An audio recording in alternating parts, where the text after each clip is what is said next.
Okay, good evening, everyone. My name is Lucas Jagir. I'm the proud Assistant Superintendent of Franklin Public Schools, and I want to welcome you all to the second installment of Critical Conversations. We began this series in November, where we focused on mental health and substance use, and this is the second installment, as I said, and we're focused on social media and the impacts that it can have. Social media can serve as a positive tool to build connection, to share ideas, but when there's an over-reliance or a misuse, it can certainly create some adverse effects as well. Our goal tonight is to have the folks listening, watching on Zoom and here live in person, to walk away with some information, tools, and strategies that we hope will be helpful for you to build a healthier relationship with social media for you and your family. I want to begin by acknowledging the members of our Franklin Public Schools Substance Abuse Task Force who are here tonight. I'd ask that right now they stand up just to be recognized for the work that they've done to really put together a solid program. So if you could stand if you're a member of the Substance Abuse Task Force, please.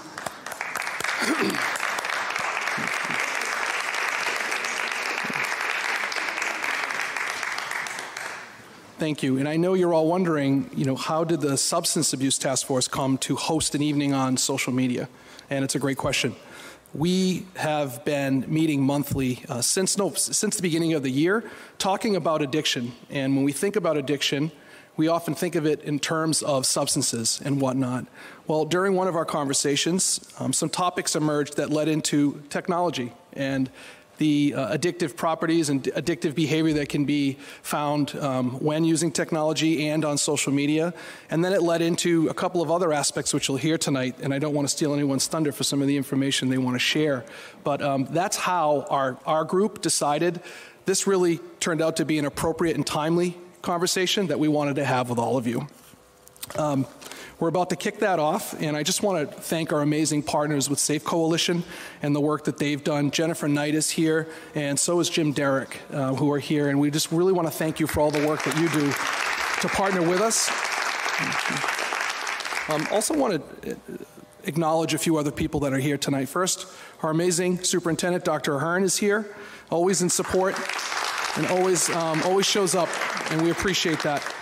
Also, we have members of our school committee, our town council. One of our town council members is here who's also on our substance abuse task force. Mr. David Callahan is here. Yep. Our town administrator, Jamie Helen, is in the audience. We have our state rep and another state rep here tonight, which is great. We have Jeff Roy, Franklin's state rep.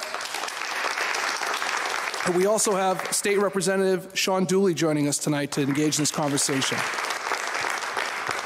And last but certainly not least in the audience, we have our Lieutenant Governor, Karen Polito, is here, and she'll share some remarks as well once we get through that keynote. So welcome and thank you for being here.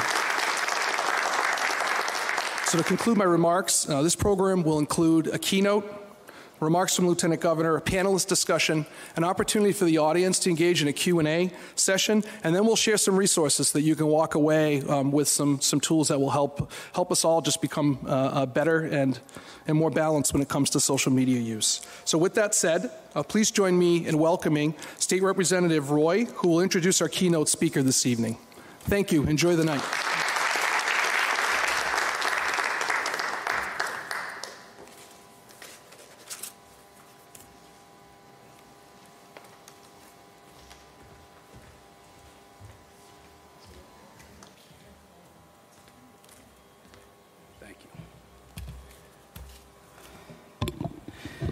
Well, our keynote speaker is coming to us from beautiful San Francisco, California, and we were trying to get her to come out here live, but I think the rain, she probably said, I'm staying here in San Francisco. Is she ready to roll out there? Yes, I'm here. Can you hear me? Okay, we can hear you. We can't see you, though. It now says you cannot start your video because the host has stopped it. Come on, host. Be generous. Let her in. Hello. Okay, one more step. There you are. Wow. Well, thank you, everyone, for coming this evening. It is my great pleasure and honor to introduce Georgia Wells to you. Georgia Wells is a reporter for the Wall Street Journal's San Francisco Tech Bureau. And previously, Ms. Wells was an editor for the WallStreetJournal.com and covered emerging markets for the Journal. And before that, she freelanced in Cairo during the Egyptian Revolution. Ms. Wells holds degrees from Stanford University, and it's great to have you here in Franklin. And why don't you hit us off and tell us about some of the research that you have been doing involving both Facebook and Instagram, and give us a sense. I know, folks, if you haven't grabbed it already, the article that she wrote in September for the Wall Street Journal that really unmasked Facebook is available at one of the tables, so take it on your way out. So, Georgia, tell us about that research and what you learned. Yeah, so much. Thank you so much for having me. I grew up in Cambridge, and I'm a proud graduate of the Cambridge Public Schools, so I'm sad I can't be in Franklin tonight, but it feels not so far, even though I'm sitting here in San Francisco. So last year, my colleague at the Wall Street Journal, Jeff Horowitz, he met this woman who worked for Facebook, and she became a really incredible source because what she was seeing at Facebook was concerning her, and she chose to document it. And she developed this huge trove of documents. And one of the themes to come out of those documents was about teenagers and their mental health and Instagram. And that's my entryway into this conversation. So I had the privilege to go through this incredible trove of research and then spent many weeks last year speaking with as many teenagers as I could about their experience on social media. And what's striking is that Facebook had conducted research into teenagers and teenager mental health for 3 years. And that's what I'm excited to tell you guys about tonight. So Facebook did the research itself? Facebook hired these researchers. They came from management consulting. They came from, some of them had backgrounds in academia and statistics and in conducting this type of research. And these researchers, they spent 3 years kind of doing all sorts of research. Like they did the qualitative research where they interviewed teenagers. They did quantitative where they looked at kind of teenager behavior on their platform.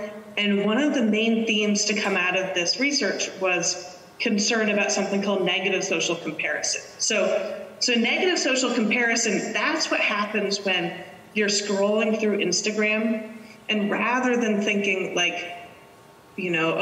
learning about these people's lives, that's when a part of your brain, and this can happen for anybody, kind of clicks into the how do I stack up next to these people who I'm looking at? Look at their amazing lives, their bodies, their homes, their partners, their families, like their lives are incredible, and I'm starting to feel inadequate.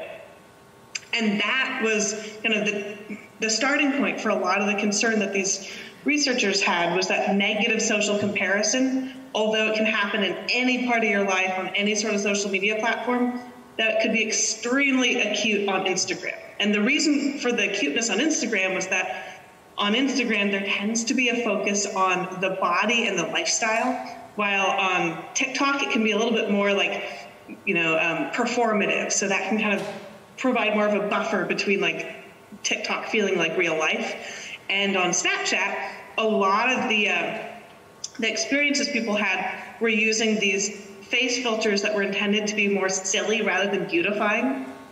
But on Instagram, it was this focus on the body, on perfection, on lifestyle that really kind of, for some teenagers, and anybody in particular, but teenagers, anybody in general, but teenagers in particular, it could really send them into these spirals. Georgia, in reading your piece in the Wall Street Journal, I saw that 32% of teen girls who said that when they felt bad about their bodies, Instagram made them feel worse. And that's a very high number. Can you elaborate this and share with us some of the other things that you found in your research? Yeah, that number, when I came across it in the documents, it absolutely stopped me in my tracks. It was, like you said, 32% of teen girls. Like, this is not a small portion of the population. Like, this is, if you look at a class of teenagers, this is a really good chunk of people. So 32% of teen girls said that when they felt bad about their bodies, that Instagram made them feel worse. And just like speaking from personal experiences, having been a teen girl a long time ago, I think many teen girls at times feel bad about their bodies. I think that's like part of the world we live in. And so the researchers, what they found was that this negative social comparison that people were doing on their app, it actually had the power to change how, in particular, young women view and how they describe themselves. But it wasn't just issues with the body, and it wasn't just teen girls. It was overall 1 in 5 teenagers said that Instagram made them feel worse about themselves.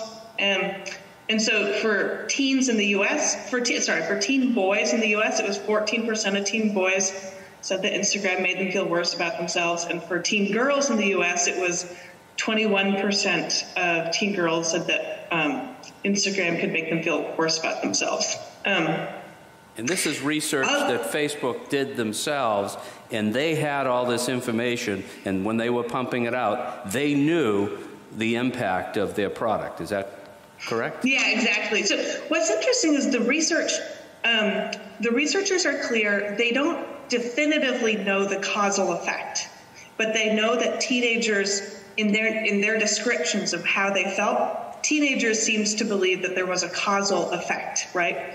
And the researchers, Instagram's own researchers, in their documents came to use this causal language. We make body image issues worse for 1 in 3 teen girls was one of the lines from the documents. The researchers, they also looked at depression and anxiety, and they found that in these surveys they conducted that teenagers blamed Instagram for increases in the rate of anxiety and depression, and that this reaction was unprompted and consistent across all groups. So that was one of the striking things. Also, it wasn't just body issues, and it wasn't just like teens being sad. Like, there was some really powerful, or what's the word, really kind of concerning numbers around like suicidal ideation, which is basically when people have like thoughts around suicide. And so for this research, they found that among teens who reported suicidal thoughts, that 13% of British users and 6% of American users traced that desire to kill themselves to Instagram. So it's really, really heavy material. Well, I want to talk to you a bit about how social media can play a role in impacting someone's or children's sense of belonging. What were some of your findings related to the social emotional impacts on children who are not included, that fear of missing out, et cetera? And, I know that you talked to a number of teenagers, and can you tell us, aside from some of the additional findings, were there things that stood out to you that surprised you about how teenagers were using the app and what the experience looked like to them? Mm-hmm. For sure. So for these conversations with teenagers, I didn't restrict it to Instagram. Often it was tell me about how you use social media, and what are the different feelings you experience and what leads to them. And like you mentioned, fear of missing out was a huge one. So for Instagram, one of the very, very common experiences that teenagers described was, often it occurred during their first year of high school. They'd be scrolling through Instagram, and they'd start to see photos from a party or a hangout session that they weren't invited to. And so they'd see one friend post a photo, say it's at a birthday party or something, and then another friend at that same birthday party posting another photo from a different perspective. And they described this feeling of just scrolling and seeing example after example of some event that they weren't invited to. And my personal reflections, just when I was hearing these stories from teenagers, was, you know, I went to high school when smartphones did not exist and Facebook and Instagram did not exist. And I recall the feeling of hearing about some event that I wasn't invited to, but I had the luxury of being able to sort of be in somewhat like denial about it and kind of think, well, I didn't want to go anyways, or, you know, I was busy. But these teenagers described like sitting alone in their rooms and hearing about and seeing it during the actual moment of teenagers, like their peers posting these photos. Another way that fear of missing out came up a lot was actually had to do with Snapchat rather than Instagram. And Snapchat, for people in the room who maybe don't use Snapchat, has this maps function where, depending on the settings, you can see where your other friends on Snapchat are in real time. And Snapchat will kind of put this little label around, like if you have a couple friends on Snapchat who are all in the same location, it'll put a little circle around them sometimes. And many of these teenagers described the feeling of opening up this map and seeing a whole lot of their friends all at someone's house, a little red circle around it, and like a reminder of like, here's, you know, a lot of your friends hanging out and you're not one of them. So that was like another example of fear of missing out, kind of being in people's faces just in a really intense way. You know, you wrote about how surprised you were that many teenagers understood the potential pitfalls of social media, yet they continue to use it. Can you talk to us about that? Mm-hmm. I was really, it impressed me how many teenagers sort of understood many of the principles that the researchers outline in these documents that I was going through at the same time. And even if the teenagers didn't have the like academic vocabulary that, say, the researchers were using, many of them explained to me this feeling of, knowing that at times when they opened up Instagram, they might feel left out, or they might feel this aspect of negative social comparison. Like one teenager described to me showing up at high school for the first time and feeling like her low number of, or what she perceived to be low, this number of followers she had on Instagram, she said it felt like it was stamped on her forehead. That all these other people she was meeting, she'd look them up on Instagram and see like, oh my goodness, they have like 1,000 followers. And she said that she told me that she caught herself comparing herself to others, like according to popularity, in ways that like didn't even matter to her, like intellectually that much. Like she wasn't like obsessed with popularity, but suddenly when she had it quantified in front of her, it affected how she felt about herself. And she identified all of this, which was, I thought, just an incredible like amount of self-perspective. And sure, she didn't have the vocabulary that the researchers were using, but she correctly saw what was happening. And as a result, she had actually attempted to try to limit how, like, when and how she was using Instagram and other social media as a result. There were other teenagers who also, I'm trying to remember,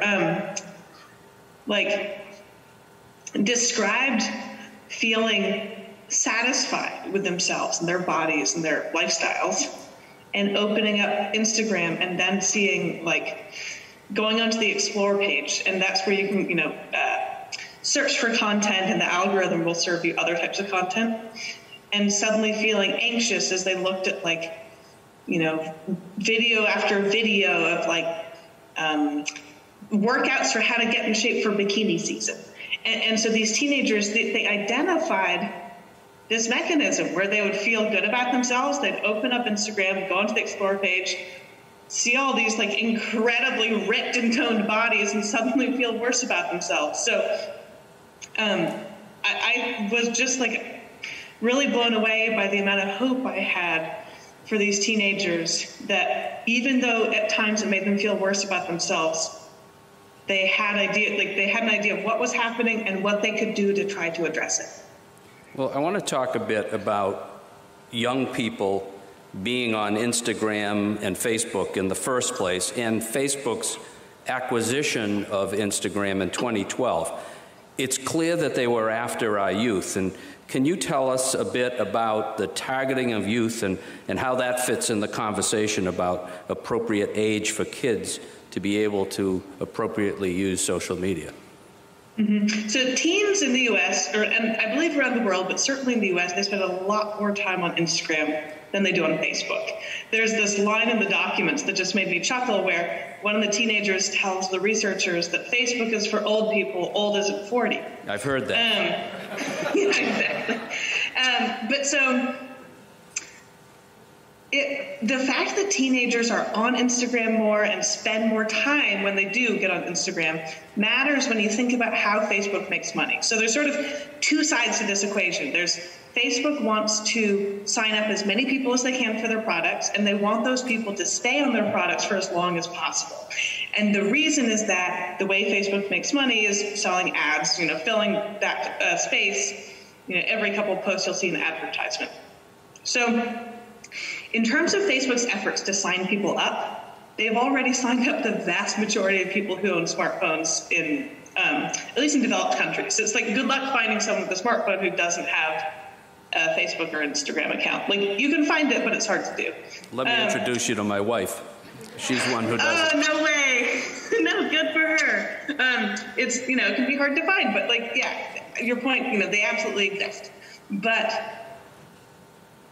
so if you think about Facebook's future sources of growth, they can sign up people in developing markets, and my colleagues wrote about that extensively. They also can sign up people who are getting their first smartphones. And this is what brings us to teens and tweens. And so we see in the documents that Facebook is anxious, and just as a side note, I say Facebook, but you could, Meta is now, I guess, the official name, but you know what I mean. You can see in the documents that Facebook is anxious that when young people get their first smartphone, they often will download a slew of apps. Maybe it's TikTok, maybe it's Snapchat, maybe it's Discord. And there's anxiety. You can see anxiety that if these young people sign up for a different app, that they might not sign up for Instagram or Facebook, or if they do, they might wait longer to sign up. So this brings us to Instagram Kids. Instagram Kids is this version of Instagram that Facebook has been working on that targets children. And Facebook's argument has been that, kids and tweens often lie about their age when they sign up for Instagram. And so as a result, there's these underage users who are using an app that wasn't built for them, and perhaps they're at greater risk. But in these documents, you can also see that Facebook has this this huge interest in trying to sign up these younger users in an attempt to, sign them up for life as a customer. And so that's something to keep in mind when you hear about Instagram for Kids. Now, since the articles came out, Facebook actually said that they have paused their development on Instagram for Kids, and that was partly in response to pressure from lawmakers. But just going through the documents, it's really clear, all the steps that Facebook has done to try to get its product in the hands of young people. So they set up this 3-year goal to create more products for young people. They commissioned all of these strategy papers about the long-term business opportunities that these young people presented. And then one of the really striking moments in the documents is this line where the researchers contemplate whether there might be a way to engage children during play dates on some version of one of their apps. And then there was this quote that was really striking. It was, "Why do we care about tweens? They are a valuable but untapped audience." Wow. So this gives you a little bit of insight into how the company thinks about young people. Well, the amazing thing is we probably wouldn't have known about any of this without your work and without your investigative reporting. So thank you so much. And I want to turn to the fact that something that stands out in our minds is that Facebook's public stance was very different than what the research was showing. And when you spoke with Facebook about this, what was their reaction? It was part of what was so striking about this, and their reaction was that you can see in the documents that Facebook had access to data that outside researchers could only dream of. So in the past, when people, reporters, not just myself, asked Facebook about, and also lawmakers actually, when they asked Facebook about issues around young people and mental health, Facebook did not share these findings. Like, they didn't say that, 32% of teen girls said that when they felt bad about their bodies, Instagram made them feel worse. Instead, when Facebook executives were asked about these issues, they tended to point to other slightly kind of tangential points. When Mark Zuckerberg testified on Capitol Hill, the timeline is now a blur in my head, but I want to say it wasn't last fall, but the fall, it was a while ago. When Mark Zuckerberg testified on Capitol Hill, he said that there was not a consensus about kind of the effects of screen time, which is true. There is not a consensus about it. And when the head of Instagram, that's Adam Mosseri, when he in the past was asked about these issues, he often would lean into these kind of points that were sort of tangential. Like, one time he said that his point was that often when outside researchers attempted to study these issues, that their research was flawed because they had no choice but to ask people their recollection of how much time they spent on social media apps, and that people's recollection of that time often wasn't actually that accurate. So in their answers, you see them pointing to flaws or maybe not flaws, but potential concerns about previous research, rather than sharing their own research, which I think it just that often Facebook's responses for difficult questions, often the responses don't actually answer the question at hand, Well, I was going to say to you, it sounds to me like those are very lame responses. How do you measure that response, and what's your reaction to that? I have a hard time measuring it because I feel like my job is to just say what is and what they said, but indeed, you can see Senators Blumenthal and Senator Blackburn, who they often have very little in common, but they actually share a lot of the same interest in this topic. You can see in their conversations about this issue in the past year a lot of concern about what it took to learn about Facebook's own research, and the fact that we didn't learn about it from Facebook itself, that it took a concerned employee documenting it and coming forward with the research. But there was also an aspect of Facebook's response to our article about their research that was sort of interesting, which was that they often they kind of shifted to this idea that the stories were somehow flawed in their view because these issues don't affect all teenagers. And indeed, these issues don't affect all teenagers, and we point that out in the story. But there's all kinds of issues that we come across in life that don't affect everybody, but that I think many people still view as a valid conversation to have, like something like addiction or disabilities access or poverty. Like there's all kinds of issues that our community members might struggle with that maybe I myself don't struggle with, but I think most people would still consider those issues to be a valid conversation to have.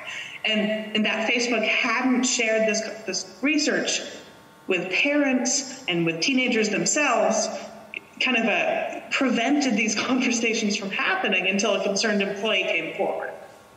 Well, we've got a lot of parents and educators, some who are at home, some who are in this room today. I'm going to ask you the $64,000 question. Do you have any thoughts, based on what you've researched and what you've read and what you've written about this topic, any thoughts about how much teens should be using social media, and perhaps what's a good age. And thank you for telling us that Facebook Kids is on pause. But give us your thoughts on that.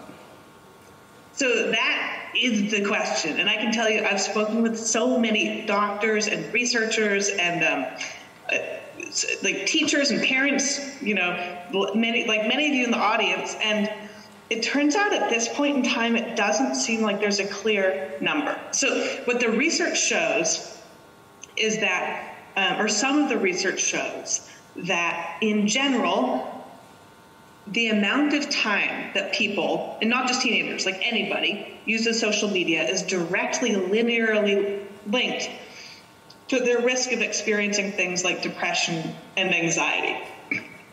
And it would be great if your doctor could tell you, like, you know what, 40 minutes for you is the magic number, anything less than that is safe, and anything more than that, you really risk kind of going off the deep end. And unfortunately, like, we don't have that number yet. But there's this book called You Are What You Click. It's by Professor Brian Primack.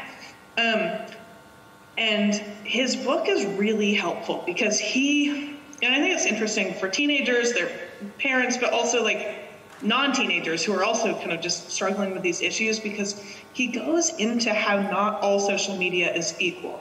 That for different people, different types of social media could have, you know, a huge benefit for their life, but also a huge negative. And so in general, the types of social media, when people are exposed to more strangers, that can be a risk factor. And then another risk factor he found was that the number of social media apps that a person used was correlated with there being more risks for them. So one of his pieces of advice for people was to really like look beyond the like main apps people think about, you know, look beyond just like Facebook, Instagram, Twitter, or Snapchat, and like look at like the long tail of other apps. So like Pinterest, for example, you know, like some of the teenagers I spoke with described how, what is it called? Like beautiful plants on Instagram actually made them feel really good about themselves. But to answer your question, I wish I had a number for you. Don't have it. No 64,000 for you. I'm sorry. Not today. Well, the book that Georgia referenced, You Are Who You Click, if you click on the bar that's on the pamphlet, I hope everyone got a pamphlet, that points you to additional resources, and that is one of the resources that we have highlighted for tonight. So, Georgia, we've said a lot about the ill effects of social media.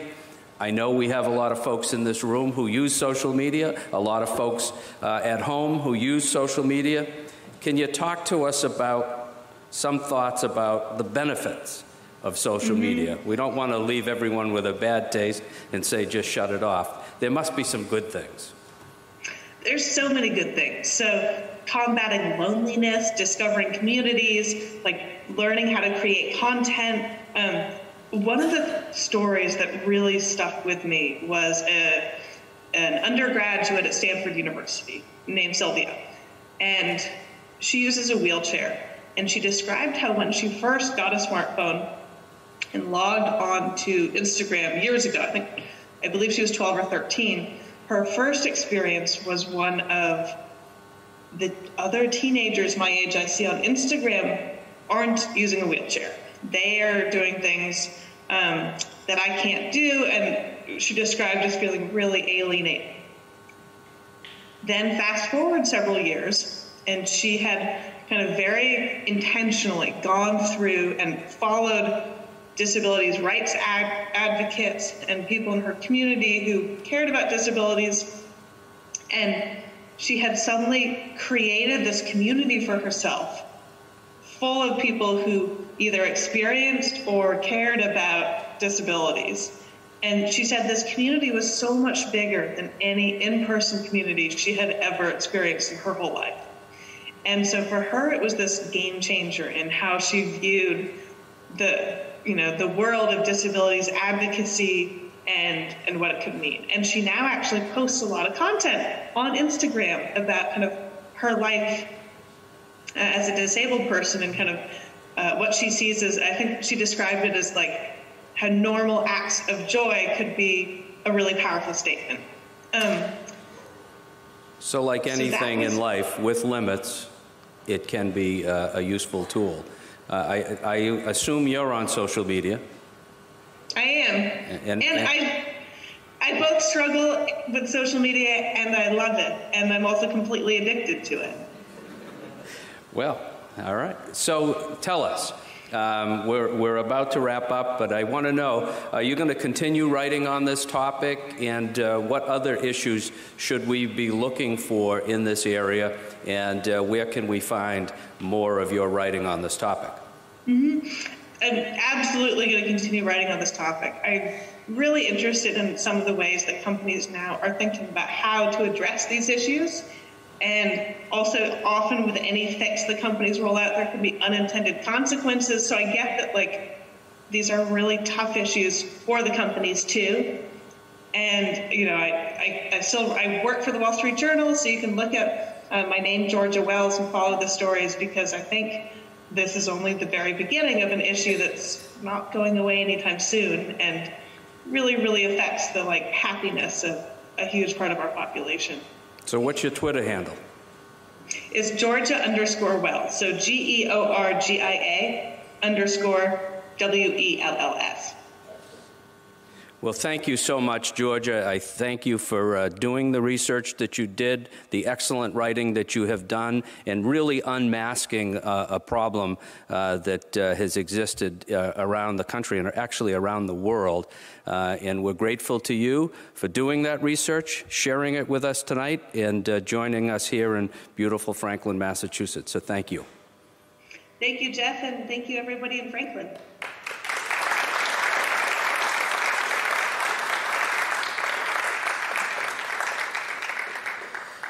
Well, it's now my great pleasure and honor to introduce Lieutenant Governor Karen Polito.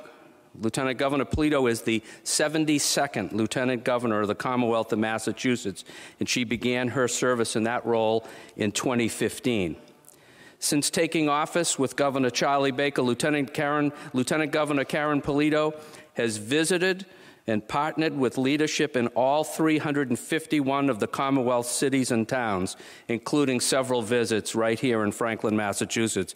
And I got to hand it to her. She was out in Shelburne Falls and Holyoke earlier in the day and still found time to make it here to Franklin today. In that process of visiting all these communities, she's developed close relationships with state representatives, state senators, mayors, town administrators, and other municipal officials, building on a fundamental belief and understanding that the Commonwealth's success is driven by the strength of its diverse expanse of people and places. As the chair of the Governor's Council to address sexual assault and domestic violence, Lieutenant Governor Polito and a diverse team of professionals have brought innovative approaches to combating domestic violence and sexual assault, including establishing a toolkit that empowers local law enforcement and victims to identify abuse and hold offenders accountable. And she's also leading the development of the first statewide public awareness campaign in almost 20 years. Lieutenant Governor Polito began her public service in local government, serving as a member of the Shrewsbury Board of Selectmen, and in 2001 was elected a state representative representing the residents of the 11th Worcester District, that's Shrewsbury and Westboro, for 5 terms. Lieutenant Governor Polito is a graduate of Worcester's Holy Name Central Catholic High School, Boston College, and New England School of Law, and she's a lifelong resident of Shrewsbury, where she owns and operates a commercial real estate development firm and lives with her husband, Stephen Rodolakis, and their 2 children. I've had the pleasure of working with Lieutenant Governor Polito on manufacturing issues that encourage making it in Massachusetts, and we've partnered on some legislation geared towards helping teens with the harmful consequences of the transmission of indecent visual depictions and sexually explicit images. She is a tireless advocate on every issue, and she shows up. Indeed, when I was talking to her a few weeks ago about this program and her potential participation, her response was simply, when and where? Please join me in giving a very warm and enthusiastic Franklin welcome to my friend and our Lieutenant Governor, the Honorable Karen Polito.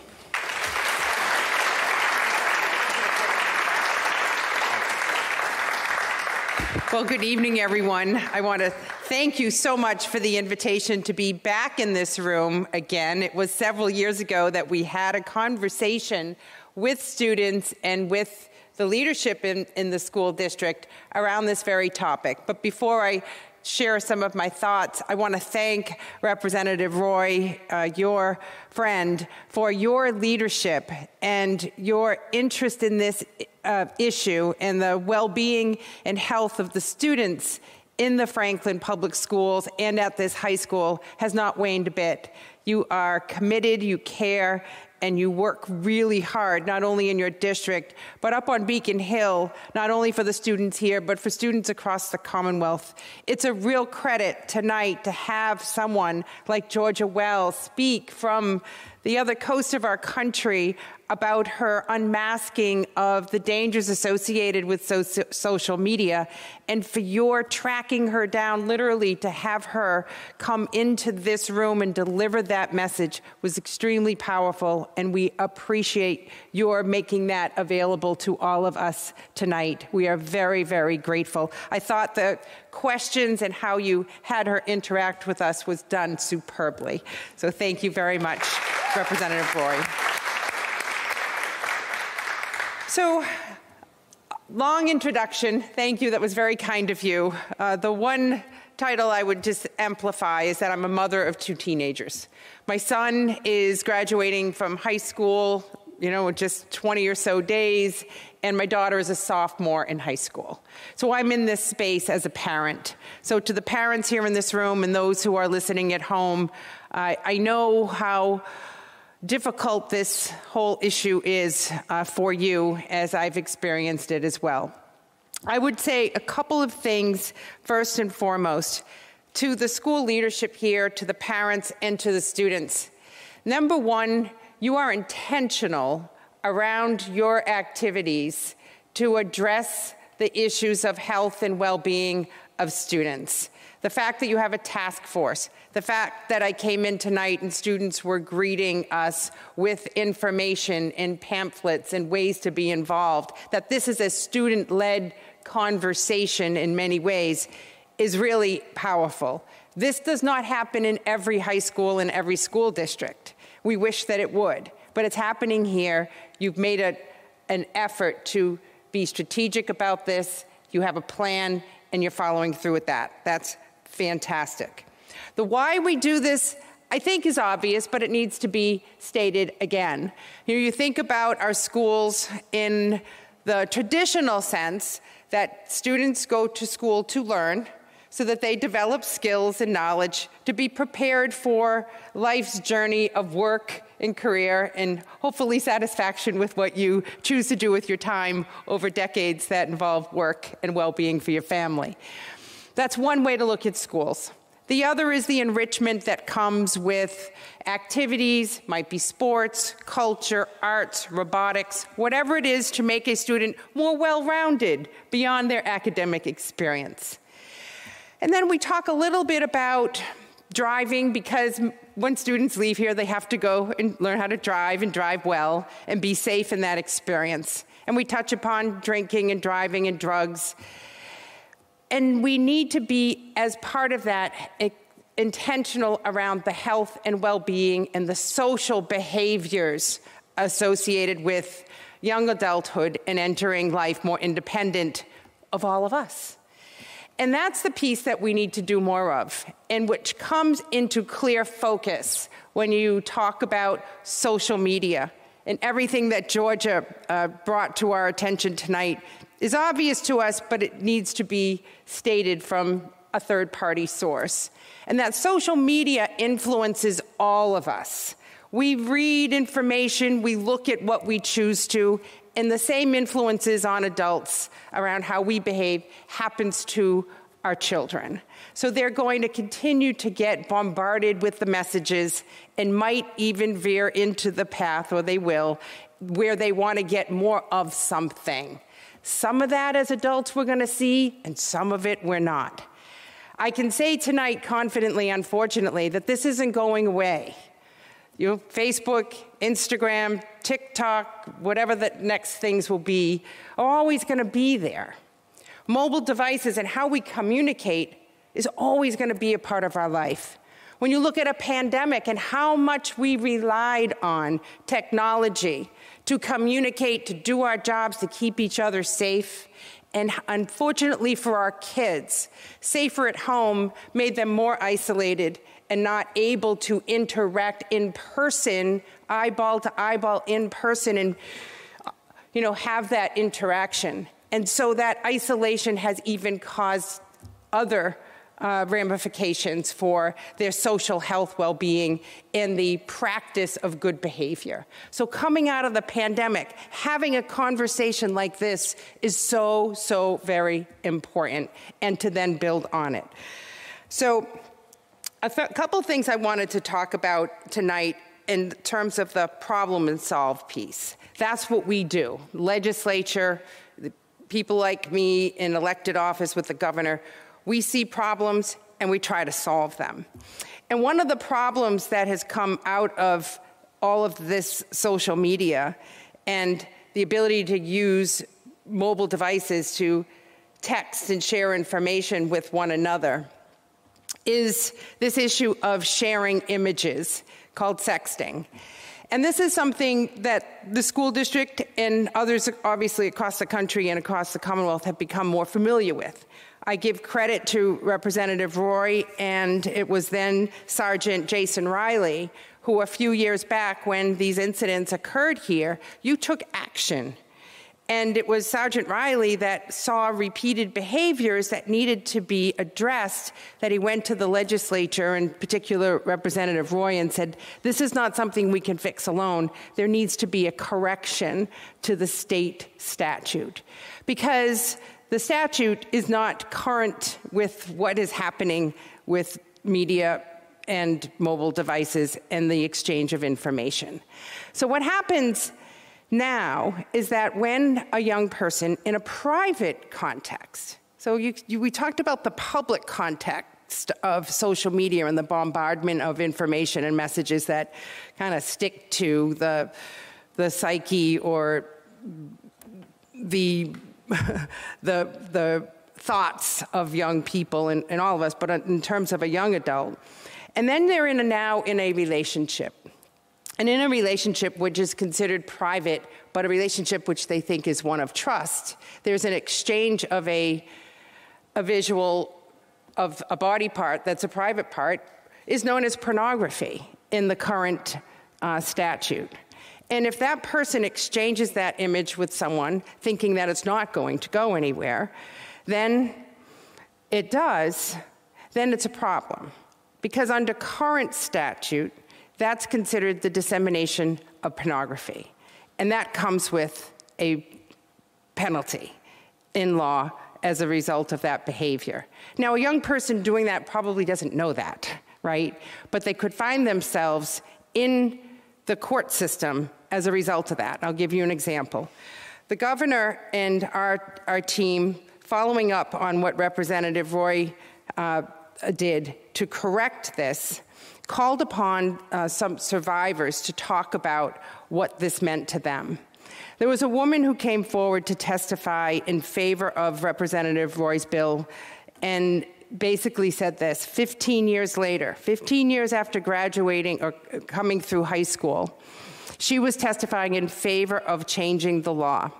Because when she was 15 years old in high school, in the context of a private relationship, she exchanged an image of her private body part with her boyfriend.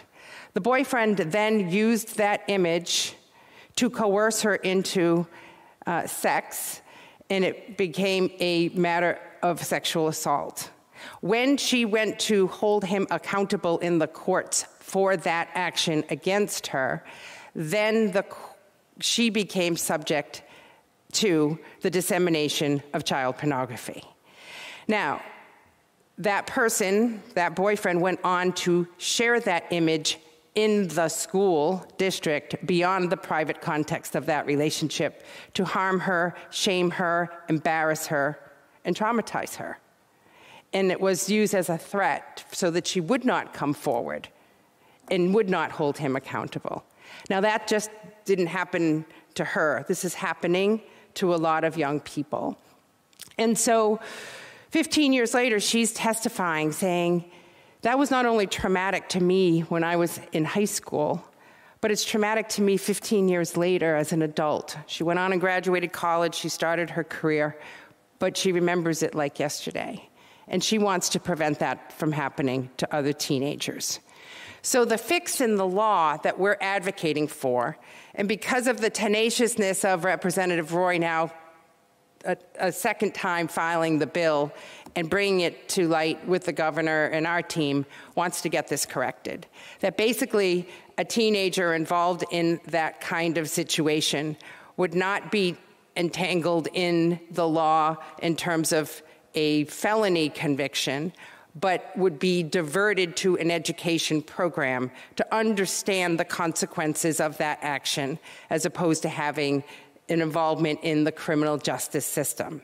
Now, if the prosecutor says, well, it was an intentional act, and this person does need to be held accountable, it's a misdemeanor for a juvenile, not a felony charge, and then also a diversion program that could be done so that that person understands how to conduct him or herself in the future, and a requirement for school districts to start to incorporate into your curriculum, which you already do, what this kind of behavior means. So when you're talking about behavioral health, you're talking about relationship health, and you're talking about the consequences of exchanging visual materials and what that means.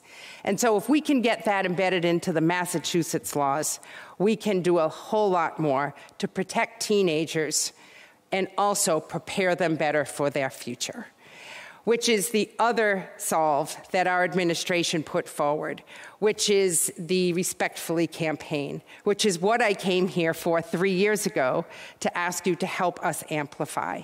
Because before that, it was 20 years ago that there was a public awareness campaign aimed at our youth of the Commonwealth to educate them and work with them around what is healthy relationship, what is a healthy friendship, what is a toxic relationship, what can you do to not only protect yourself but to protect your peers, and how can you identify red flags in controlling relationships, how can you foster more relationships of trust, starting in middle school, building on that for high school, and then preparing that high school for college campus, your job, or wherever you find yourself in the community.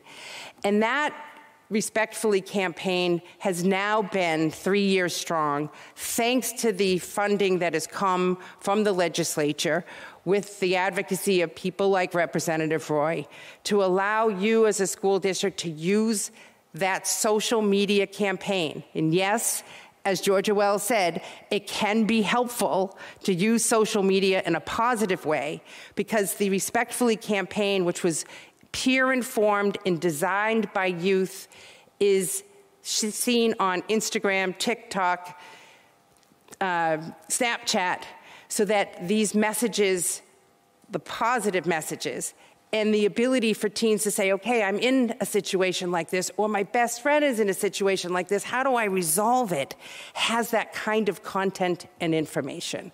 We've had millions of likes and views on the pages associated with the Respectfully campaign, and we put it out there again to this community and to others across the state to fully embrace it. Respectfully, it's on us, it starts with us, is about exemplifying good choices, good behaviors, and building that resiliency in developing that toolkit that we want our students to graduate with, along with all the education and skills and other demands that we have on them as they go into adulthood and need to know that they have that toolkit available to them no matter where they are and no matter who they're with. So those are the couple of things I just wanted to use as examples of how government can be helpful in correcting gaps in the laws or updating what needs to be updated. Obviously, in the context of social media, there's a lot more work to do, and we're hoping to get that bill over to the governor's desk. We sign that into law, and I want to just credit this community for doing a lot to help us get as far as we have and to getting it over the goal line. And then, of course, everything that you're doing, tonight included, having a panel discussion, engaging the public to answer the questions that are on your mind, and especially coming out of a pandemic where there are a lot of needs to have to address because of the pressures that our teens have been faced with. We want to make sure we're doing everything possible to keep them healthy, to keep them safe, and to give them all the support they need to be happy, to be successful, and to be satisfied with the experiences they have in school districts like this. So just thank you very much for the opportunity to be here and to also see the presentation that you have tonight. And again, it's a pleasure to always work with you, Representative Roy. Thank you for your leadership.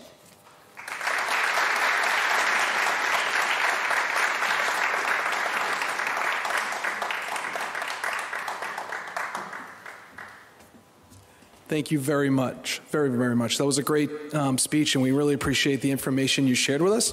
We're going to transition now to our panelist discussion. And to facilitate that, we're going to bring up Mrs. Morano. Mrs. Paul Morano is our Director of Student Services. She's my partner in crime on many of our community engagement committees that we have in town that we work with, and I'm excited to transition to this part of this segment of the presentation as well. So, ladies and gentlemen, Mrs. Morano.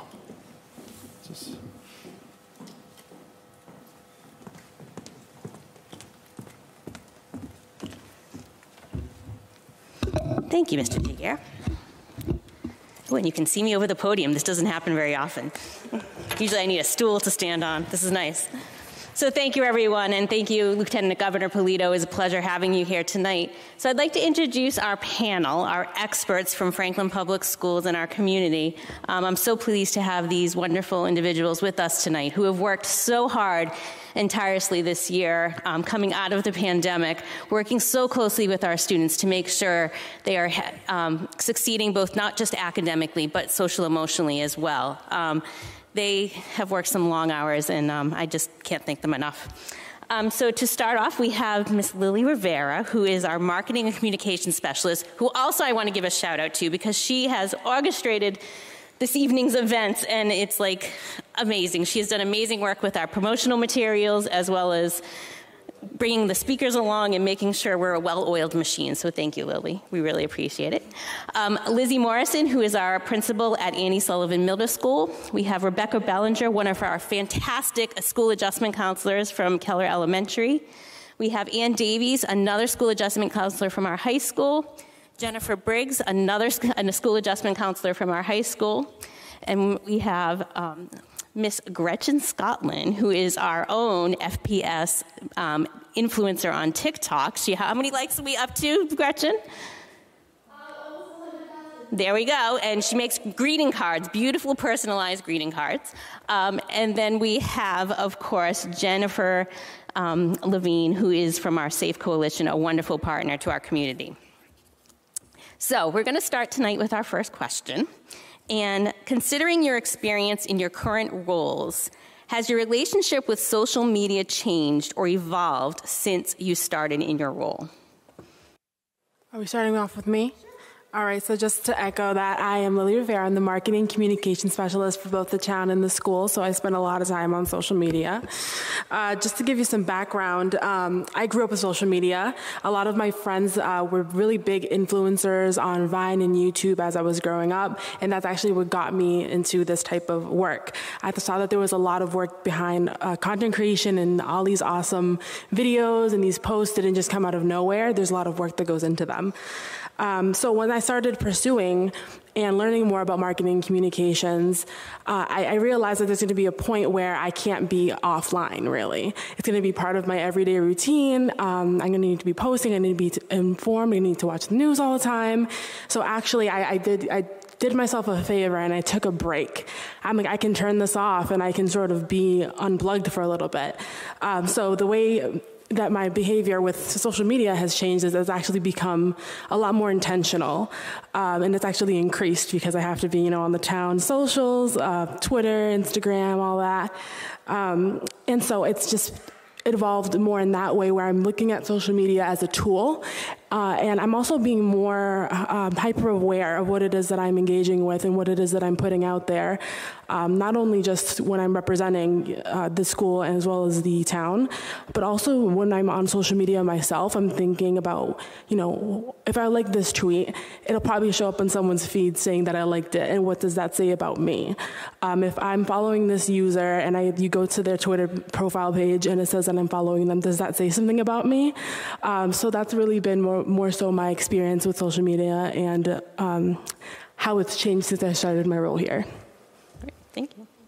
Thank you. I would agree that my social media perspective has changed since becoming an administrator. I think we're constantly keeping up with the different platforms, and in my role, it oftentimes is investigations of conflicts that are happening outside of school, and if they're referencing a streak on Snapchat, I need to know what that means and where to look for that. So I definitely have to be more informed. I think my own personal use of social media has changed. This is my third year as a principal and started in the first year of the pandemic. So I think we all use social media quite a bit to just connect with one another. But I would say it's more thoughtful about my approach to social media. I really try to model for the students to not be on my phone, to not have a phone out if we're asking that of them during the school day. So those are my thoughts.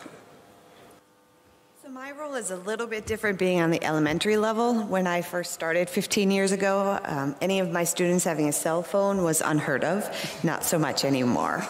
I come from the school of thought where I still have a paper calendar, so I'm about as old school as you get. So one thing I can say about my role in school, how it's changed, is I'm more accessible. If I'm, as a counselor, we're always all about the building. And so I can easily be reached through text or a phone call. And that's made my life actually easier. In a personal way, it's helped me connect with my kids. I do also have to be mindful because not only do I work in the community, I live in the community. I have 3 children in the community, and so I have to be hyper aware of their roles, what they might be liking, what they might be following, and making sure that I'm always on top of what they're doing. I'm a counselor at the high school level, and I've seen it evolve a lot in my time in the school system. Social media has always been a thing since I've been a school counselor, and so a lot of what I see are peer issues starting on social media. I would say the majority of times a student comes to me with a peer issue, it's definitely social media related, and so like everybody was saying, we have to be up on the latest trends in order to know even what they're talking about in order to start trying to resolve it. What I will say is, as the pandemic hit, we've seen a lot more anxiety related to coming back into the buildings. Students have relied on social media for the past 2 years, which has been a great thing to stay connected, but it's been awfully hard for them to come back in a lot of cases. So that's something that I think we were anticipating to a degree, but we've definitely seen it more and more resurfacing. In my own personal life, I've tried to be, I think one of the themes tonight is going to be intention. We all try and be very intentional. I try and preach that to my students as well, thinking about how much you're using social media, thinking about what you're putting out there, thinking about what time you take away from social media. I think we see a lot of students relying on social media, and then it bleeds into their school day and their inability to focus. They're anxious about what their peers are doing, and we see it impact everything around them. And so I think that is a huge thing of what we're seeing, at least more recently since coming back in person from the pandemic. Hi, I'm Jen Briggs. I'm also here at the high school. I would like to piggyback on what Ann said. I notice for adults as well, actually, being very intentional that we have to be equally as intentional with our social media use.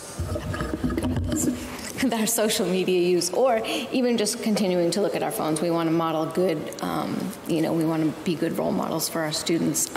My social media use personally, I started at my 20th high school reunion. Everyone said, why are you not on Facebook? I said, I don't know, but let me try it out. And I think right now being in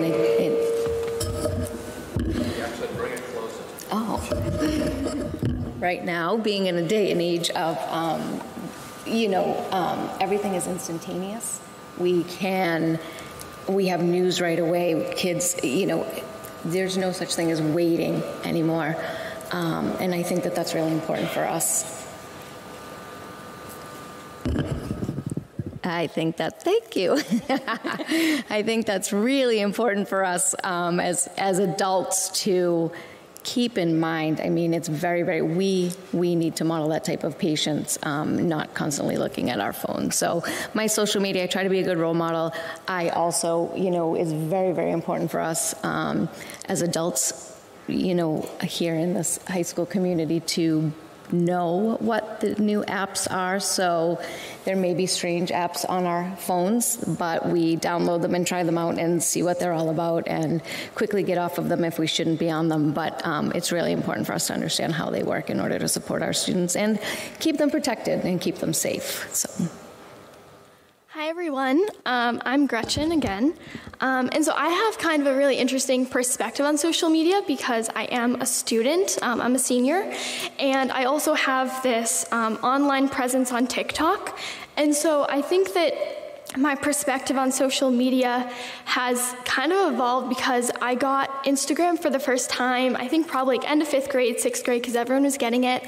And so, there is that trap you kind of get into where it's, you're comparing yourself to other people. And I think I definitely tried my best to be aware of that, as I was kind of, growing up those couple of years. And then when I started gaining followers on TikTok, that kind of gave me a whole new perspective. And so I had to really kind of be consciously aware of my mindset throughout that whole process because, it's not a consistent thing when, you're gaining followers on TikTok. It's super up and down with everything else in life. And so, for example, if I'd get 2,000 followers one night on TikTok, there's something in that makes you excited, and it's people like me, and then when you don't necessarily get that same following the next night or in a week or so, maybe you get 100. It's really interesting because you have to kind of catch yourself getting into that mindset and kind of fixing it and thinking this doesn't measure my self-worth. And so I think coming to these substance abuse task force meetings and, becoming more aware about social media and what it can do to you and how it can have a lot of positive impacts, like with my greeting cards and everything, but also being aware of it is really the important piece. And I think that's how my view has kind of evolved. That was incredible. Hi, everybody. So I have a really interesting relationship, I think, with my current role and social media. So I'm here as the executive director and co-founder of the SAFE Coalition. And when the SAFE Coalition first started, I actually didn't have any social media. I didn't have a Facebook. And I actually did not have a Facebook for the first 4 years that the SAFE Coalition existed. In 2004, I was a freshman in college, and we were one of the first schools to get Facebook. And for the next 5 years, I was inundated with meeting people, connecting with them through Facebook, watching their lives shift and change as we all went through college and graduated and became successful in our first careers. And I felt like it was a third arm, and I really struggled with it, and I actually deleted it. And so for about 10 years, I didn't have a Facebook. And one of the interesting things is, certainly Jeff Roy is one of the most important people in all of our lives for many different reasons. Jeff shared with me that if we want the message of substance use awareness and mental health awareness to really be shared across the community, we have to have a greater presence on Facebook so that we could provide support and let folks know that support was available. So much to the chagrin of what I thought was right in the moment, I got back onto Facebook and created a very limited Facebook page so that I could help manage the Safe Coalition page. And that has been an incredible experience because I have really tried to limit my personal use of Facebook because I know that mentally it's probably not the best for me, so that I can have a presence through the Safe Coalition Facebook and provide access and availability through a social media lens to those in the community.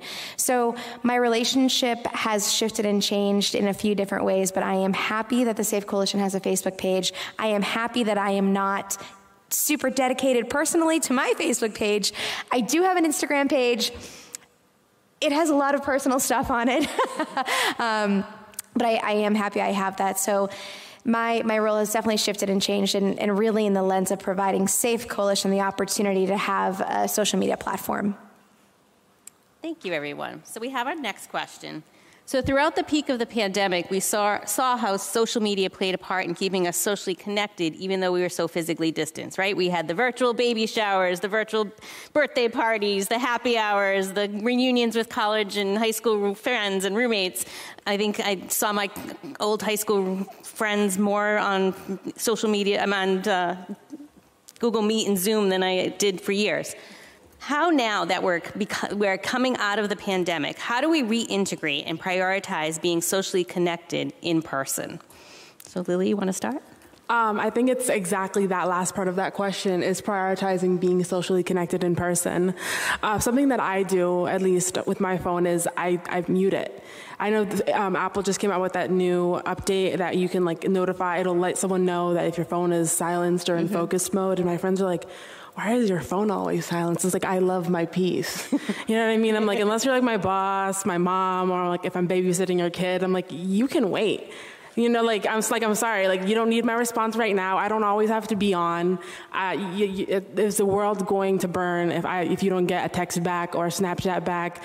When I muted my Snapchat notifications, it's like I could finally, I was free. I could breathe. I felt like I had wings. And it's just, I think it's exactly that. I have a friend who, they study over in Boston, and so I drove the hour to go see them in Boston, and they were on their phone the whole time. I was like, girl, I know I did not just drive the whole hour for you to be on the phone because you could have FaceTimed me for this. So just put the phone away, put it on mute. Whatever's going on, as long as it's not your parent calling you, it can wait. If you feel like your phone's going to go off and you're going to want to check it, put it on mute, put it away. And it may be a little bit stressful at first. I remember I was with a group of my friends, and my friend was like, let's go for this walk, but let's all leave our phones here. And it was like you could see everyone's fight or flight just kick in. And it was like, okay, well, what if something happens? And it's like, all right, then we'll just bring one phone. And it's like, well, what if something happens to that phone? It's like, okay, there's 9 of us here. If something were to happen, I think hopefully we could handle it. There's strength in numbers, but it's just there's a clear detachment there. And I think it's being intentional about the way that you interact with your phone, and also being intentional about being present when you're with people that you care about. Thank you. I agree. We also had to really support the students in the transition from being at home and on their screens all the time, many different screens, to a phone-free zone in school. It's not 100% phone-free, but that's the expectation that we have.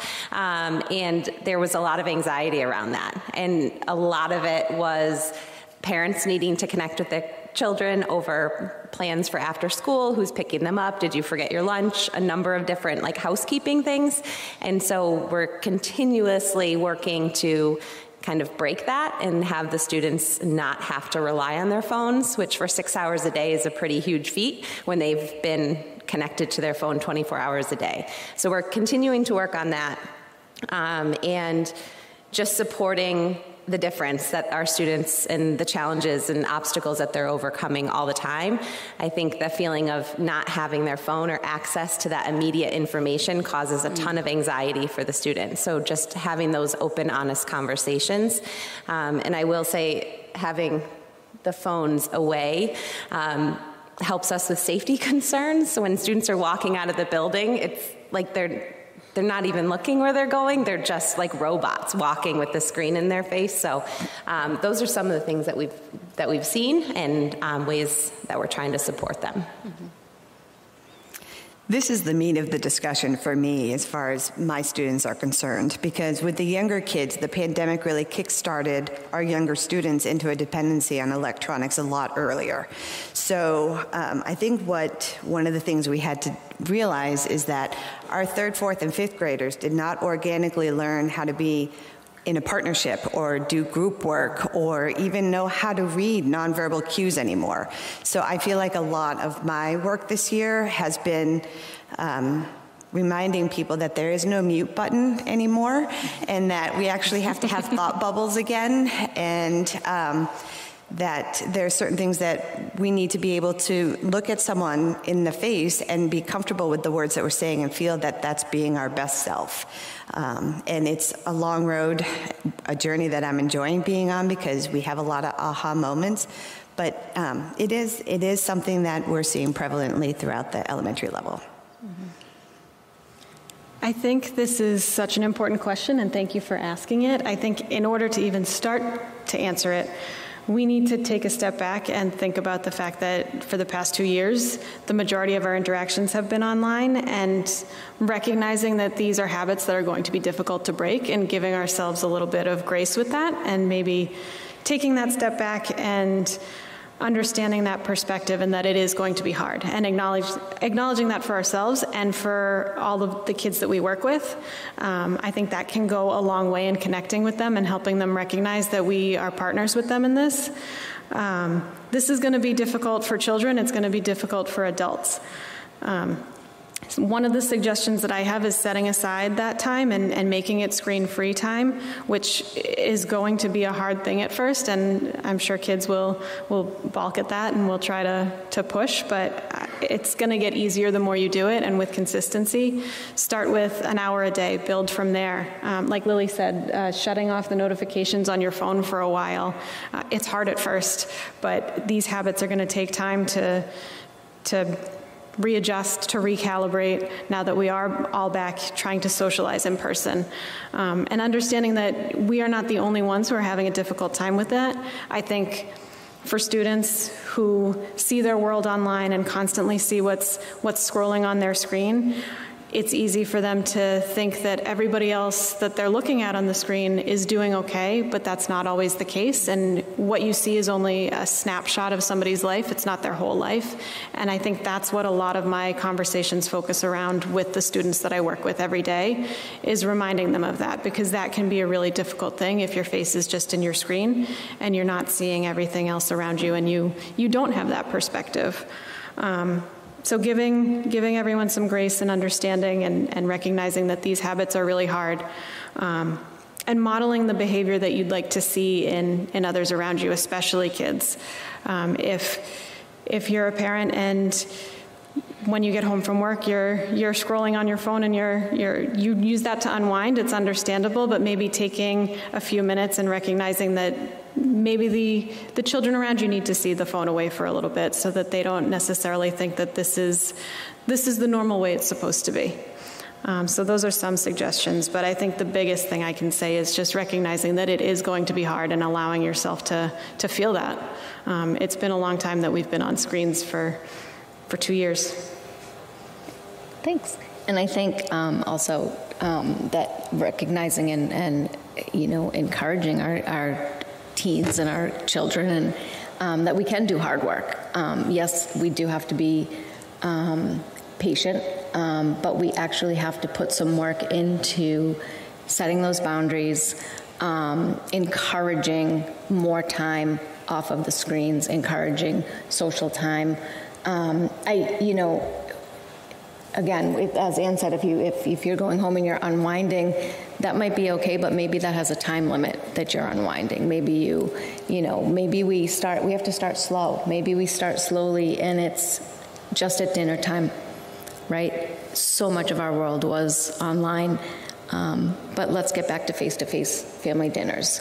Even if we're not all at the same table, maybe it's even turning off the TV. I mean, that's a screen. It's not ours. It's not the phone necessarily, but having some time where we're actually interacting. It is going to take time and patience to start to have those face-to-face interactions again, and also being patient, recognizing that there were some skills that were lost during the pandemic, and that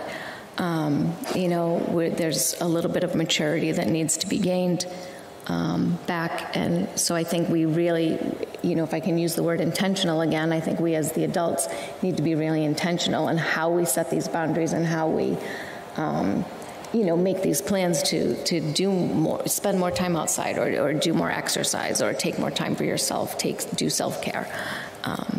And then there's always time for your phone, because it can be a really great tool. It's where we get our news, it's where we network, it's where we see our high school friends that we saw during the pandemic. But I think being willing to put in the hard work, but then also being patient with yourself is important.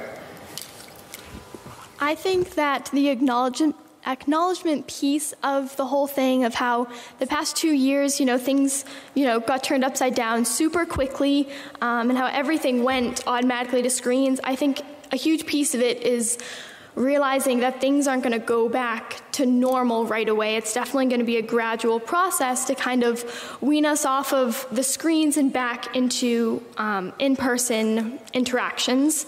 And I think that the main thing is just prioritizing those in-person interactions when we have them, family dinners, conversations, in school, in the lunchroom, because, even still, like at lunch, kids are on their phones, just kind of naturally, because we're just coming out of this 2 years of the pandemic.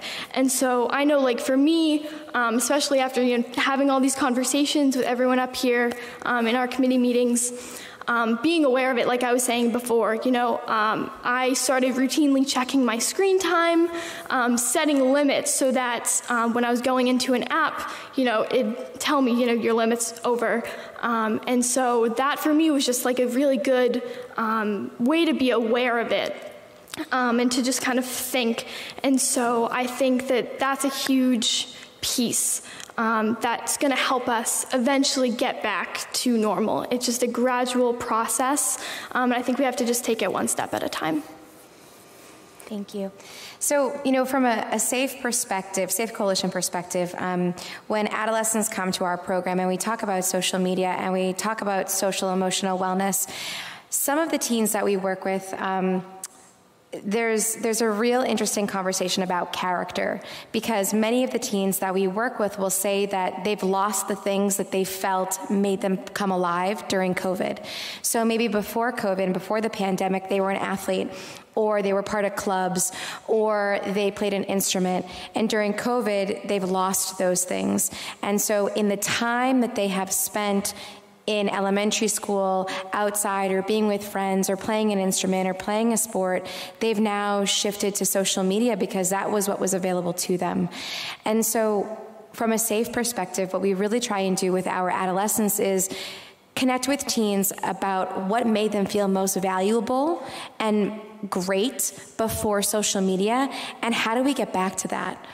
And if that means creating a schedule for social media and how often we use our phone, or if that means getting a good old-fashioned alarm clock in your bedroom and putting your phone downstairs to charge at night so that you can get a full night's sleep, maybe that's what that means. But we have kids who use social media pretty limitedly in 5th grade, and now they're at the end of their middle school career, and there are many other apps and social media opportunities that they didn't have before, that over the last 2 years they have been intertwined in. So from a SAFE perspective, we really want to talk with kids about what made them feel alive before, what has shifted as it relates to social media, and how do we get back to a place that the life that you live feels comfortable and also recognizes that many things have shifted and changed over the last 2.5 years. And our hope is that we can work with students, children, and their families to create a healthy space for social media, and also an opportunity to put it away, and to let families know that that's also okay. Thank you. So you've all alluded to some little tidbits of helpful hints for parents. Be intentional, put the phone down at dinners and whatnot. So now you have to think of another way we can help our families here. So what's something parents should keep in mind when introducing or navigating their family's relationship with social media? And what happens if they're spending too much time on social media? I think a really important thing to ask yourself when considering your own social media use is really, what is the value that you're getting? Take some time to look at your screen time. What apps are you spending the majority of your time on? And when you're using your phone, when do you find yourself putting it down? And why are you putting it down? How are you feeling when you're engaging with, when you're scrolling through your Instagram feed? Did one post make you feel a certain way? Did you feel empowered by what it is that you were? I follow some great career content creators on Instagram, and I tend to resonate with that content, and I find myself reflecting on where I'm going in my career and some of my experiences. And there's other posts where I'll scroll and then I'm like, oh, cute, I like that bag, or oh, I love their outfit. But it's really this thing of what kind of value am I getting, and I think it's. While I've talked on the point of being intentional with your social media use, it's also okay to just be intentional in terms of having it as a form of entertainment. It's okay to disconnect from always being on. I know for me, I was always on social media because I felt the need to be a really good digital citizen and really good global citizen, and I wanted to be informed about what was going on in the news. And it came to a point where I was like, okay, this is a lot of information at once, and to the point where it gave me so much anxiety that I remember a point where I had to just lay down on the floor and breathe. It just felt so much. It just felt so heavy. And I was like, okay, it's really time for me to reevaluate how it is, how I'm working with my social media, and am I working for my social media? Is it working for me? What is it that I'm doing, and how is that providing value to my life? And is there a line for me to be walking? And I think it's just going back to asking yourself what type of value this is providing. And I think it's really important. Another point is for parents to focus on how are you preparing your child for social media? There's a self-awareness aspect to it. And it's not always so much, okay, well, I have to keep this away from them because it's going to be bad. There's so much, obviously, all the social good that we've gotten from social media. So there can be a little bit of resistance sometimes if you're constantly pushing this sort of restrictive or protective narrative when there's very obvious value, and that can sort of put your child on the offense. I know that was sort of something that I dealt with when I was navigating social media and starting to have a relationship with it. Mm-hmm.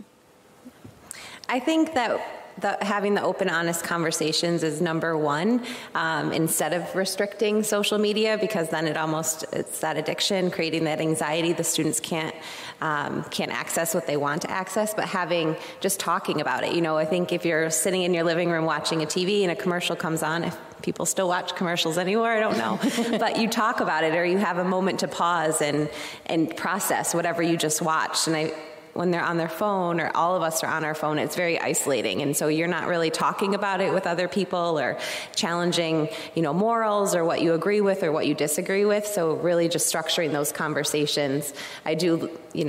There should be limits, I think, even though we don't have a definitive number. But we've found that when students come into school not feeling well, really tired, not engaged in their learning, if we kind of try to get to the root of that, I was on my phone till 2 a.m. So if we can help structure, our students aren't necessarily going to turn their phones off just because it's time to go to bed, but help create some boundaries and have those conversations. And that's one of the impacts that we've seen, is that flat affect when they come into school, which affects everyone when you don't get enough sleep. So. Social media on the elementary level really relates to Minecraft, Roblox, Fortnite, and Messenger Kid. So I think one of the best things that I can recommend to the younger students is to take off their headphones, listen to who they're playing with, listen to what's being said, and have conversations around that. Listen to how your child speaks. That might even surprise you sometimes, unfortunately. And insist on the family dinners. Everything gets put down. There's so much research. We might have questionable research about social media, but there is undeniable research about family dinners.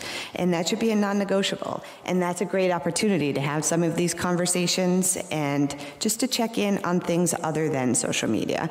And you might find that you're able to regain some of those old interests that we once had when we could mingle with other people. So have them unplug those headphones. As much as the games are annoying to listen to, you're going to miss a lot more if you let them hide it all in their head.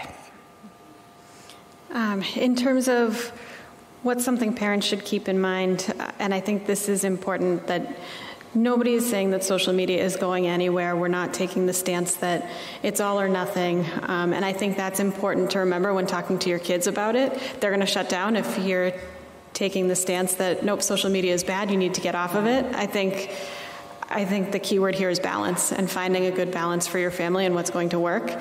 I think one of the most important things to remember is that it's going to be hard, and don't expect it to be easy. When you haven't had any sort of regulation around it, it will be hard at first, and that's okay. And it's about finding what is going to work for your individual family.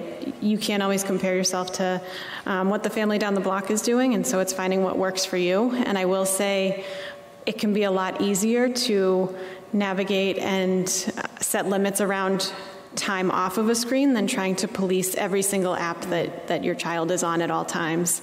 That's overwhelming. That's going to be frustrating. So start small and maybe start by finding that time to be off of the screens instead of saying you were on Instagram for this long or you were on this app for that long. That's going to be really difficult and overwhelming.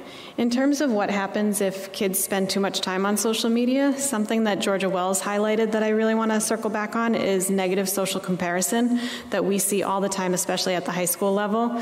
She talked about it a lot in relation to Instagram, but I think we see it with other apps too. Students are constantly comparing themselves to others. They constantly are wondering if they are hanging out with the right friends, if they see all of their other friends posting pictures from somewhere else. And it leads to a lot of anxiety, a lot of insecurities. We see that bleeding into school every day. And it's something that we constantly see. We've seen a lot of body image issues come up recently. It's impacting their ability to focus in school. It's impacting their ability to get to class sometimes. So these are all important things to keep in mind and to have conversations with your kids about.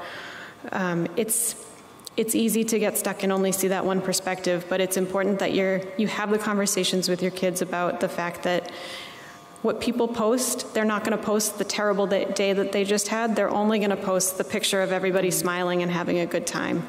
And that's important to highlight with kids, especially at a young age. Yeah. Thank you. So I think a really good thing to note right now is that Ann and I work very closely together, and she honestly took almost word for word what was in my head as I was listening to everybody else. But no, that's okay. We have actually talked at great length about this. So I would reiterate everything that Ann said. But, I think something that's super important to remember, too, is that none of this comes down. Like, we're all in this together. Social media can be a good tool. We've heard that over and over again. And what is important to us as families, something that's important that we need to keep in mind as we're trying to navigate this, is that really what you're working towards is just having a healthy relationship with your screen, right? We want to look for our kids. We want to look at maybe not necessarily fighting, time is important, but maybe not necessarily fighting the entire amount of time that they're on, as much as looking at how are they spending their time when they're on social media. I think then also encouraging that, the amount of time that you put into that social media, the amount of time that you're putting into looking at your phone and what apps that you're on, make sure that you're taking care of yourself in other ways. So that you're getting enough sleep, that you're getting enough exercise. As Ann said, I'll add one more thing that we notice, and Jen, I know you can speak to this, but that would be the addiction that comes from it. We are constantly picking up our phones. We pick it up and we just look at we tap, right? We want to know the time, and we pick it up and look, and nothing's changed in the last 15 seconds since you looked at it before, but we're so used to it, right? Or I just have to finish this game, or just let me finish this text. You know, that kind of thing, being able to put it down and be okay knowing that it's not with you. You know, so I think the addiction, along with the body image that Georgia was talking about, and that we've noticed, you know, kids feeling poorly about themselves, including boys. The research for boys is much less than the research for girls, but there definitely is an effect on all students. So I think just encouraging that healthy relationship with their screens and providing a balance and modeling a balance is a good way to start that navigation process. So I clearly can't speak from a parent or a teacher perspective, but I will say what I believe as a student and as a daughter. I think that whether the parent or the parents decide whether to limit their child's social media use or not, I think that one thing that has to be constant is the parents' level of interaction with their kid and, you know, how involved they are in their life. I think that one thing that we talk about a lot is how, you know, kids might, especially during the pandemic, how they might find themselves in their room, you know, just kind of scrolling through social media, kind of getting stuck in a hole, you know, whether if parents are at work or, you know, just how the situation was in the past 2 years. And so I think that if parents are constantly checking in with their kids, you know, asking how their day was, trying to start different conversations, I think that could definitely be a beneficial thing in terms of, you know, having a healthy relationship with social media overall. And I think that because when people spend too much time on social media, granted I spend a good amount with my TikTok, you know, looking at different videos to see what, you know, hashtags are trending or what songs are trending to try to figure out, you know, how I can make the best video possible. I think that myself included, when you get stuck scrolling and scrolling, especially on TikTok, I think that it can be detrimental, you know, if, you know, you can get in the wrong kind of headspace and, you know, thinking certain negative thoughts and kind of spiral from that. And so I think that that's, you know, something that we just need to be aware of, and that's how kind of family interactions can be really important in kind of balancing everything out almost. Awesome. So, yes to every single thing everyone has said so far: balance and awareness and conversation and spending time together. And again, from a safe perspective, there is a shift a little bit that we see, and it is an uncomfortable conversation that has to be brought up, and that is risk and safety. And, you know, when we ask the question, what happens if teens spend too much time on social media? You know, Georgia Wells mentioned this a little bit, that there's this addiction piece. And so if we feel inclined to spend more time on social media and we are actively engaged in substance use, there's always an opportunity to have more contacts with people who do not want the best for you. And so what we see from a Safe Coalition perspective is an incredible amount of adolescents who for the past 2.5 years have spent an enormous time on all social media platforms, really struggling with their self-identity, their character, their goals, their future selves, and also being surrounded by people who are encouraging them to purchase substances that are harmful to their overall bodies. And so the longer that students are able to spend time on social media, especially on platforms like Snapchat, the more opportunity our kids have to meet folks who are oftentimes over 18, whose intent is not to celebrate their successes that they're posting, but to engage them in conversations that have to do with selling and dealing substances.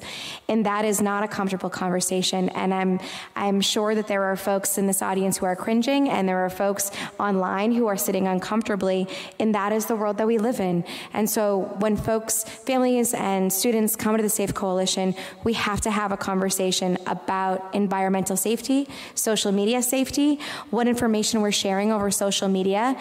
I'll give a quick example. Snapchat, you have the opportunity to share your location.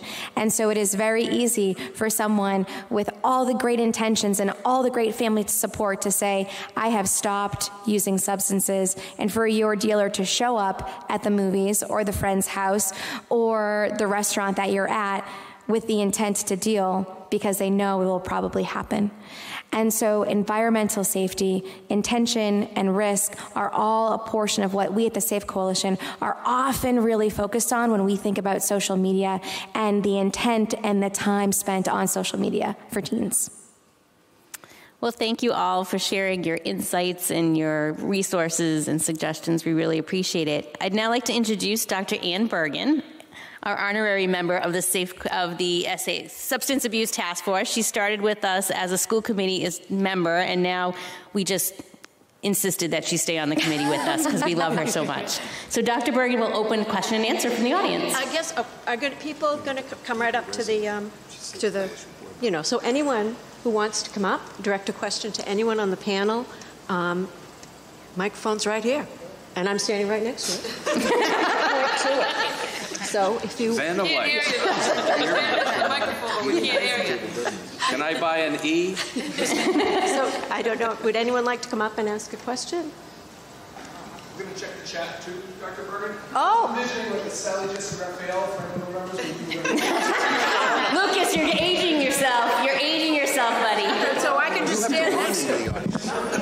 Run in. All right, come right up. Hey, no, wait, we have a live audience member. So I have a fifth grader, and the pandemic has been sort of isolated for her. I've been on the bandwagon of no cell phone till 8th grade kind of thought, and I'm getting the full court press hard. She created a PowerPoint presentation the other day for me. And she's introverted, and we moved here at the beginning of the pandemic, so she wasn't in a pod. It's been a whole thing of like social sort of neediness. So specifically to my elementary counselor and anybody else who wants to chime in, I'd love some guidance in sort of balancing the benefits of getting her to feel included and social, and any sort of, I know you don't love to dictate rules and time limits and things like that, and definitely before bedtime, but I'd love some advice just from your perspective, as hard as you want to give it, because I'm open to feedback. Well, first, welcome to Franklin. I think that what I would say is have a conversation about why. Why does she want a phone? Is it to connect with other people? Then there needs to be limits.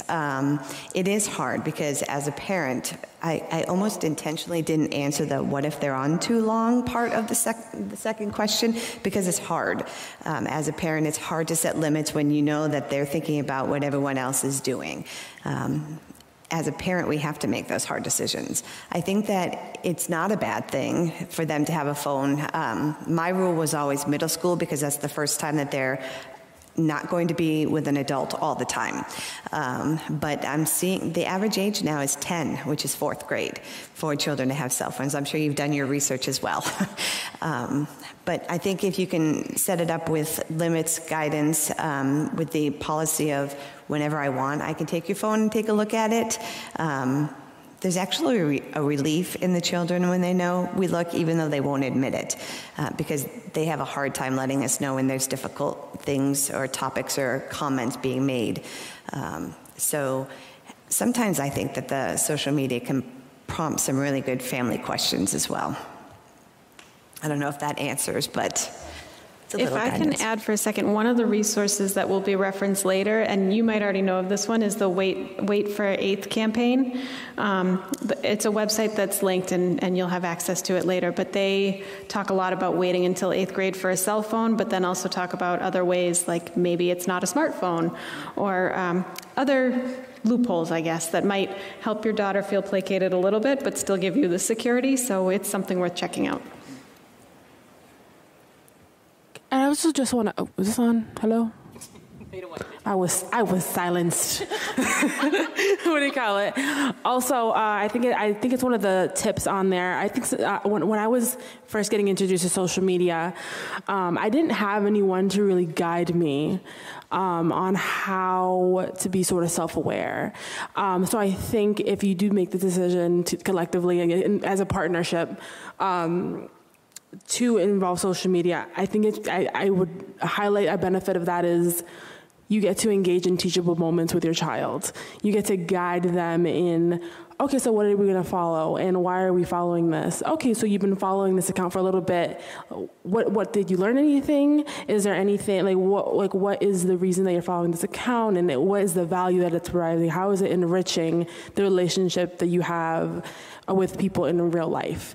And I think it actually makes space for more connection, I think, with your parent, and more, it allows your child to be a little bit more open and understanding those things, and they're being guided in the ways that parents are meant to guide their children. And I wish that's something that I had when I was navigating social media, and I think it's a really great opportunity for parents, especially at that grade level, to start forming a relationship with social media where it's a tool and sort of building that self-awareness, but also building that connection with your child. Can I follow up on that and could I join the panel for this segment? Okay. Come on, there we go. I'm sitting down as am I silenced as well? Okay.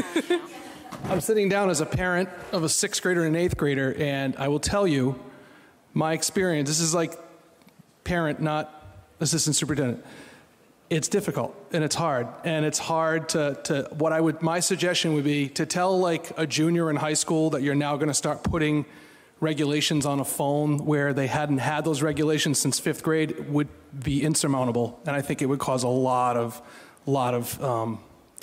conflict that I don't see getting better. My advice, if you are a parent of a young person who hasn't received a phone yet, you have to like bake it in the contract from the drop, that if they're young enough and they had a phone and they're young, and I've used the family contracts. They work if you do them right away to expect a junior in high school or now I would actually back that up into an 8th grader. It's just not a reasonable task. If you're dealing with middle school, I think you have to come up with some family agreements where you as adults are also modeling whatever you're expecting them to do. So if you don't want the phone out when grandma comes over, or you don't want the phone out when company or eating dinner, that's just going to make it a shared agreement so that it's everybody. And I think it's more reasonable to ask a junior to do something you're going to do yourself. When they're really young, I think you can start to build that in. And there's some of the resources, because I'm looking at time, there's family plans, there's contracts that can be, right before you even give that phone, fresh in that nice, beautiful iPhone box, before they unpackage it and find all the apps that Georgia talked about, is let's just set up some agreements. And that's when you have a real captive person. A kid, the hour before they get their first iPhone is probably the most engaged you're going to have a kid for a period of time. And I think that's when you have them. It's like they're signing on that 30-year mortgage. And you're about to get your dream house. Let's talk about, all the fees that you're going to sign. You know what I'm getting at? So I just would share that to compliment the group, but I'm living it, and the contract is working because I could pull that bad boy out, and we go over that contract when there's a violation, and then we have to also incorporate some family agreements that we're not going to do certain things. So anyway, for what that's worth, thank you for letting me join. Those kids need a lawyer. They do need a lawyer, yeah. Thank you, Lucas. Any?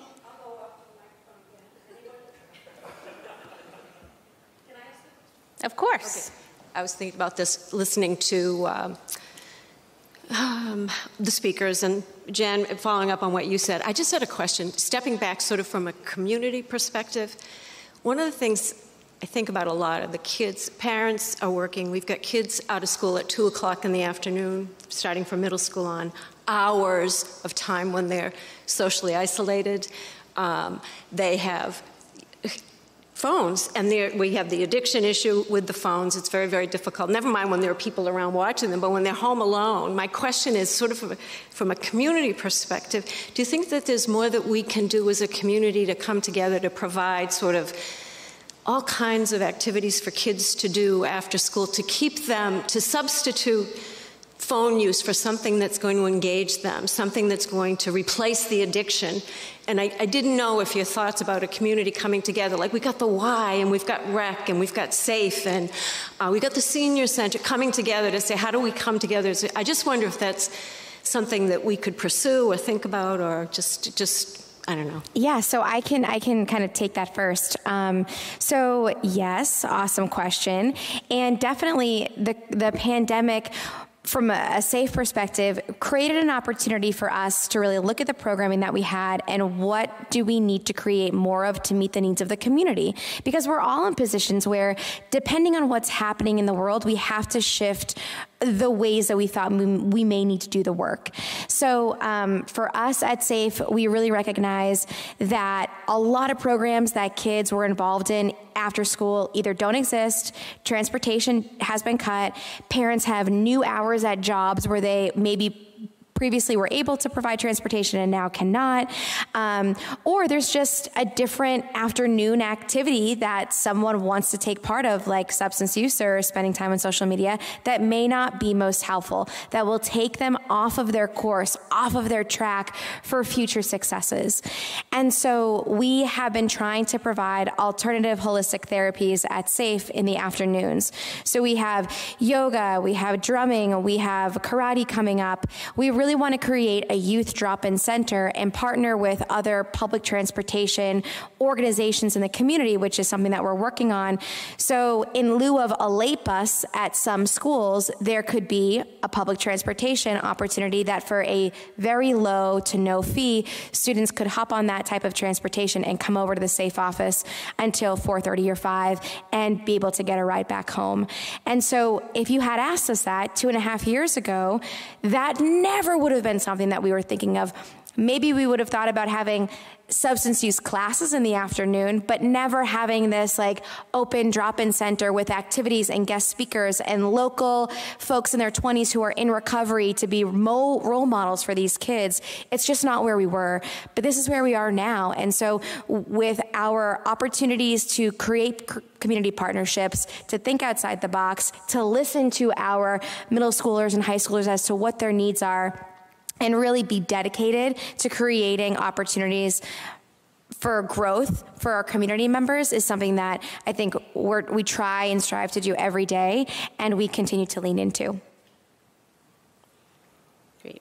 Thank you, Jen. Also, Lucas and I just recently met with someone from the YMCA, and they're really expanding their programming as well. They've recently hired a social worker who is providing some supports and services to families and students. They've also made their scholarship application more accessible to all families, where even us as school clinicians and counselors can now make referrals to the Y for families. So the YMCA of Franklin is also really expanding their services to families as well. So, and we hope to partnership with them even more. So. And if I can add at the high school level, not every student is an athlete, and so sports aren't always accessible for everybody, but we have so many different clubs and activities that meet almost every day. There's a late bus that students have access to. It won't keep them till 5 o'clock, but it can help them to be reconnected with their peers face to face, like we were talking about a little while ago. And if the student has an interest, there is most likely a club that they will want to join, or that they can find a connection to. And if it doesn't exist, we have staff that's amazing at trying to help find those opportunities. So definitely reach out to the school, try to look at the list of clubs. It really is remarkable how many different things we have. And I can add on to that too a little bit. There are a ton of different clubs at the school, and I think, like depending on your interest, like there's honestly a club, like there's something for you, which I think is just something so great that we have in our community. And, like what was just said about how, if we don't have a club for your interest, like you can totally start a club. There's so many amazing staff who are just so integrated in the student body and who would love to, support you and whatever interest you have. So that's something really amazing that we have at the high school. Great. Any other questions? Nope, no questions in the chat. All right. So maybe we transition to the resource sharing? To the resource sharing, okay. Yes. So in your handout that you received when you came into the door, if you haven't received one, there'll still be plenty as you walk out. We have digital resources that our counselors and Lily have compiled that should help you find out how to best help your family with social media and questions and answer some questions you may have. I don't know if anyone wants to highlight a couple of I know I mentioned the Wait for 8 campaign that has a lot of resources about how to navigate those battles with younger children who are dying for that cell phone. We also have some tech tools on there. There's a program called Circle.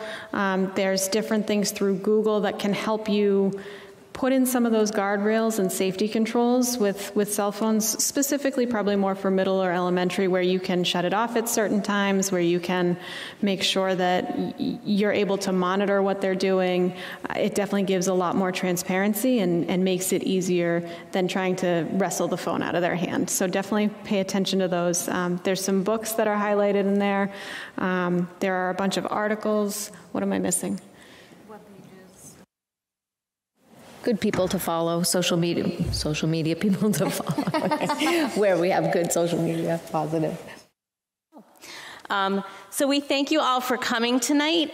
We hope you enjoyed our presentation, and we hope you have at least a couple of tidbits that you took away from tonight. This has been recorded, so we will be posting it, right, Lily? Will we be posting it somewhere? Yes, we will be posting it somewhere. So if you know anyone who wanted to come tonight but couldn't make it, please share it with them. Our panelists will be here after down below. If you have any specific questions you want to ask our panelists, that would be great. Thank you to Franklin TV and our FHS Theater Director, Skylar, for your help tonight with our setting up our equipment and recording us and our mics and whatnot. We really appreciate it. So we all hope you had a wonderful evening and have a safe drive home. Thank you. Thank you.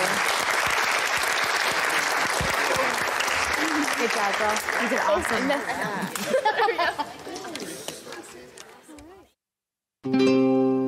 This program was made possible by your Franklin friends and neighbors. Good folks just like you. Thanks for supporting Franklin TV. And thanks for watching.